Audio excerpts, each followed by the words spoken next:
जब पाटनपुर के पाट देवता संबलपुर समलाई, गढ़धम तरी के बिलाई लसुमिरो डूंगर गढ़ बमलाई।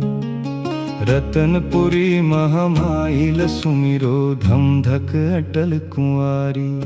एक और नगर बर हो मुला संग देवे माता कौरू नगर बर हो। मुला संग देवे दाई कौरू नगर बर हो। हे कौरू नगर बर हो मुला संग देवे माता कौरू नगर बर हो। मुला संग देवे दाई कौरू नगर बर हो।